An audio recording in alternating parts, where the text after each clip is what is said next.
Hello, party people, and welcome to Mount Charleston. It's about 30 minutes west of the Strip, west of the Las Vegas Strip. And I come up here at different times during the year. During the summer, it's really nice to come up here because it is 30 degrees Fahrenheit colder than the Las Vegas Valley. When I left my house, it was just shy of 110 degrees Fahrenheit. Up here, it is 83 Fahrenheit, which is nice. It's fantastic, especially with this little mountain breeze that we've got coming through here. In the winter, I like coming up here because there's actually snow. There is a skiing and snowboarding canyon a little bit over that way from here. But absolutely gorgeous area. It's hard for people to believe that this much is like wildlife activity is out this close to the Strip. You can drive just half an hour west and you're looking at wild horses, wild donkeys, beautiful pine trees, canyons. There's a bunch of like 3-season homes up here where people will come up here for 3 of the 4 seasons. They don't usually come up here for the winter. And one of the drawbacks, we actually looked at getting a house up here. One of the drawbacks is that you're not allowed to do Airbnb up here. They don't allow any short-term rentals, which is a bummer because I would absolutely love to come up here for like a week every now and then, get away from the heat. It's actually really nice. So, and it's also a really fun curvy drive coming up through here. It's a really fun place to come take sports cars. The local Porsche club comes through here on a regular basis and drives up and down through the canyons. It's a really fun place to be. So let's go through your top voted questions from PollGab. The top voted question from Neil says, our sysadmin team tried to quick format the production SQL Server drives because they say they don't lose data. I don't even understand what on earth is going on here. It says the SQL admins stopped them. Would Windows admins be the team that would have to manage storage snapshot backups? You've got a bunch of different questions in here. It's sounding like you don't format drives unless you're going to use them for the first time. You wouldn't format backup drives. I'm not exactly sure what's going on here. My first guess is that I don't think anybody who's involved with this question is really qualified to manage backups or formatting. So I'd reel it way back in and start asking basic questions like, has anybody on the team been to a formal training class since the pandemic? And that may help open up some eyes as to who's qualified to do stuff. Well, like I learned it on the job, that kind of scares me a little bit there, especially with that question about quick formatting drives and what that has to do with backups. MyClusteredIndexSucks asks, your 5 and 5 guideline is great, but when the clustered index key is useless, do you ever create a non-clustered index with a useful key to reduce key lookups? No, you're missing the point. The clustered index isn't for querying. It is for querying in certain situations like a data warehouse. But the clustered index is not for looking up people by name. The clustered index is for data storage. It's where your data lives. You do not want to create multiple copies of the clustered index with varying types of columns trying to reduce key lookups, because at the end of the day, that would be a key lookup if you use that index to get extra data that you didn't need for other reasons. What I think you might be referring to is called a covering index, taking useful indexes and adding more columns to them. But that's where the 5 and 5 guideline comes in. The more columns that you add, the more copies of your data that you're keeping, the longer your updates will take, the more blocking you're going to have. I bet, I'm just taking a guess, but I bet you went to my fundamentals class and then you didn't continue on with the mastering index tuning class. Check out the mastering index tuning class. We talk about key lookups in there, where they make sense to mitigate, where they don't really matter, how you design a good clustering key, and much more. That's the mastering index tuning class. Mohit asks, hey Brent, have you ever gotten rejected in any of your interviews? Yes, many times. What's your favorite interview story? This one I have told, but it's probably been a few years since I've told it, so I'll tell it again. So I went, long before I was quote unquote internet famous, I went for a job interview, and the company was in one city where I worked, but they had a remote DBA who lived in another city. And so I was sitting in the room with the interviewer, and then there was the DBA who was calling in remotely. And the DBA asked me several good questions, but one of the questions the DBA asked me was, if you were going to build your own monitoring tool for SQL Server, what would you do? And I said, I wouldn't. I said, if you're trying to hire me to build a monitoring tool, then we're both in trouble. I said, I'm not qualified to do that. I don't want a job doing that. Is that what you're hiring for? Because if it is, I apologize for wasting your time. And he said, oh, no, we're not hiring for that. I said, oh, okay, good. I said, so why would you ask me he said, but I need to know, how you would go about doing that. And I said, I wouldn't. I said, I would buy a third-party monitoring tool. They cost about $1,000 per monitored server. Here's a list of several good ones. I would pick one of those and roll with it. And he said, well, isn't there a free one? And I said, I don't know of a good free one. There might be one. I just don't know of it. And at $1,000, it's a rounding error for monitoring tools compared to the SQL Server licensing costs. And he said, well, do you know about monitoring tool X, whatever the name of it was? And I said, nope, never heard of it. He said, well, I wrote it. I was like, oh boy, here we go. That can write off that. I'm not getting that job. He said, would you ever use it? And I said, well, I've never heard of it, but, tell me about it. And he said, it's completely free. It's been in SQL Server magazine a few times. It's open source. And I said, okay, so when I have a problem with it, where do I go? Is there some kind of support forum where I can go and someone else can help me when I'm trying to troubleshoot things because monitoring is down? He's like, no, there's not really anything like that. I said, well, then I wouldn't use it. I count on the monitoring, and if that thing goes down, then I don't know where my production servers are at or what's going on with them.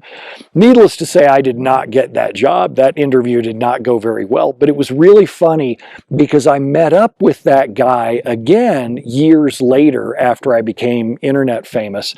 And I said, do you remember interviewing me for a position? And he was like, oh my God, that was you. Yeah. And we had a lot of laughs about it. And we got along great for years afterwards. I've lost track of it. I need to check in with him and see what he's doing these days. But no, that was one of my favorite kinds of interview stories there. Woo, that one did not go well at all. I'll tell you another one because it's funny. So I went in for another one, and the hiring manager loved me. The manager of the department loved me, and they put me in for a tech interview near the end of it with whoever one of the DBAs was. The team had like 2 or 3 DBAs, I think. And this DBA, right from the start of the interview, gives me this really in-depth technical question about TempDB and a problem with TempDB. I can't remember what it was, but it was a very specific problem with TempDB. And I was kind of taken aback because it was so brutally technical. And I was like, I've never faced that problem before. I was like, I don't think I've ever heard of it even. That's really cool, but I don't have an answer for you. And she keeps going on, going deeper and deeper about, what this is happening and this is happening. And I was like, I can tell that you're fishing for an answer, something specific here, but I don't have it for you. I said, let me ask you something. Is this a problem that you're facing today? And the DBA said, yeah. And I said, have you found the answer? And they go, no. I said, well, have you opened a support call with Microsoft? Because this is a really interesting question. And they go, yeah. And I said, oh, how long has that support case been open with Microsoft? And they're like, well, they've been working on it for a couple of weeks. And I'm like, are you telling me that you expect me to know the answer to something that Microsoft support has been struggling with for a couple of weeks, and you expect me as a DBA off the street to know the answer to that? And I was like, I'm not going to pass that. She's like, well, that's the kind of person that we're looking for. And I'm like, if you're looking for someone who's so good that they know more than Microsoft does about that particular problem, I'm sorry, that's not me. And the DBA was like, I think we're done here, and leaves. And the hiring manager and the manager of the team was still in the room at that point. And I said, I didn't get the job. I totally understand it. I don't have a problem with that. I said, but let me ask you something. That person who just left here, were they in the running for this job? And the manager was like, as a matter of fact, they were. And I said, well, I don't think you're going to find anybody that person approves of, because they're trying to get Mission Impossible here. I said, I don't want the gig. It doesn't make sense for me. All right, I'm going to tell you one other story because it was really funny. Boy, this is just going to turn into interview stories. So I go in and take a job. I'm excited. I'd gone through multiple interviews. I take the job. I don't think I've ever told this one. I think I have, but it's probably been 10 years. I go and take the job, and I was everything looked good. And as I'm leaving the interviews after going, yep, I think we've come to an agreement on salary. Everything sounds good. As we're leaving, I'm walking out the door from the interview. They're like, do you want to meet, some of the other people who you'll be working with? I said, yeah, sure. And we go into an area where several tech people were working, and it was a room, maybe 20 feet by 20 feet, like a bedroom kind of sized room, like a big bedroom. And in there were maybe 12 or 15 people working at school desks. The kind of desks where it was like maybe this wide, like wide enough to hold a monitor, a keyboard, and a mouse, and that was it. Like you couldn't have anything else on your desk. And I'm a tall person, I get that, but I could reach my hand out. If I was sitting down in a chair, I could reach my hands out and put my hands on my two coworkers that would be on either side of me. I could put my hands on their shoulders. That's how close it was. And then same thing, if you turn the other way, you could put your hands on the other coworkers. So everybody could see everybody else's monitors. You couldn't have a private conversation. You couldn't write a private email. I was horrified, and after we left that room, on the way out the door, I said to the person who was hiring me, I was like, am I working in that room? And they said, no. The DBAs, they have a different room where they work in.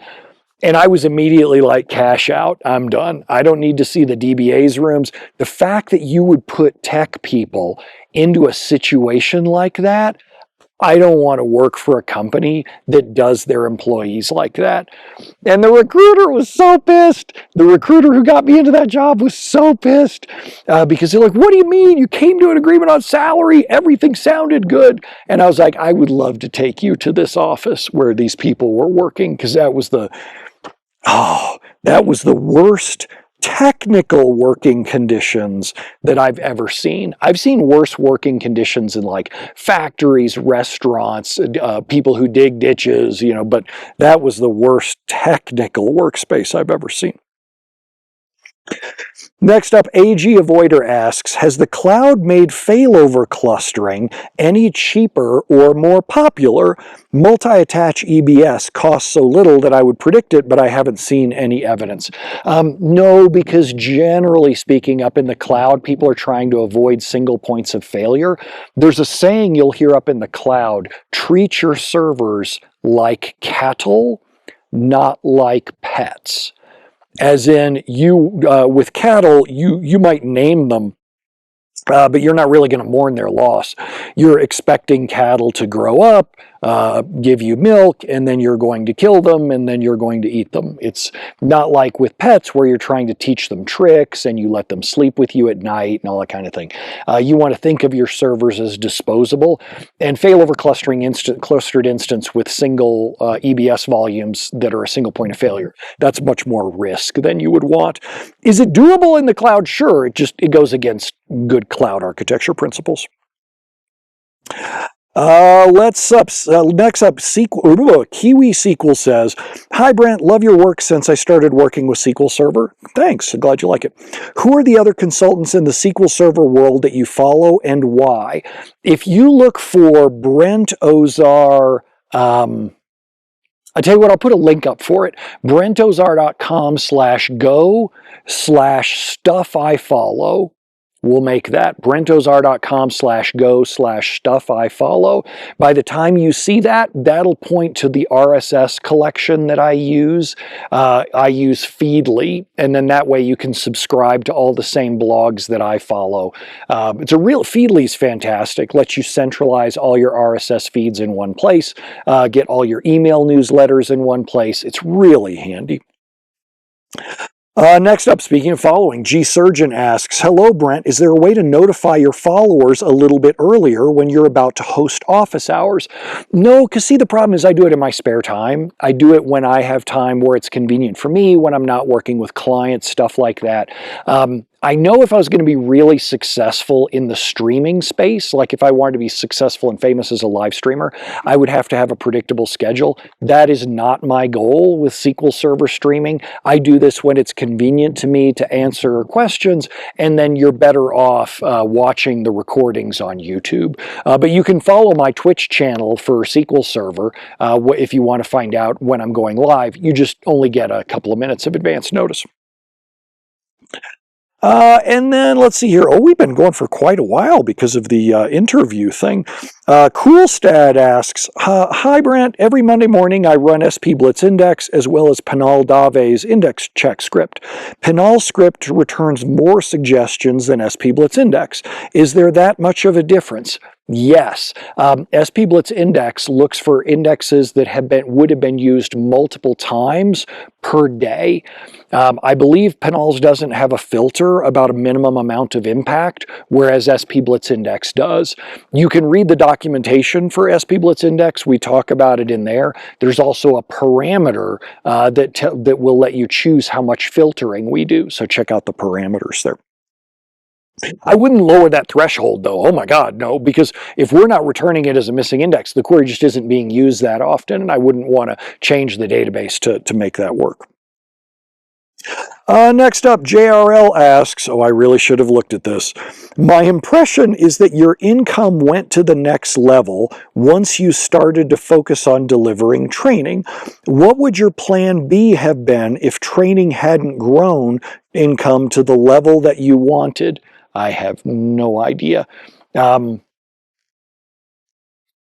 So I had a lot of plan Bs around building apps, but I don't think there was ever a plan B that my training wouldn't work, because I've done training for, oh my God, since the late 2000s maybe.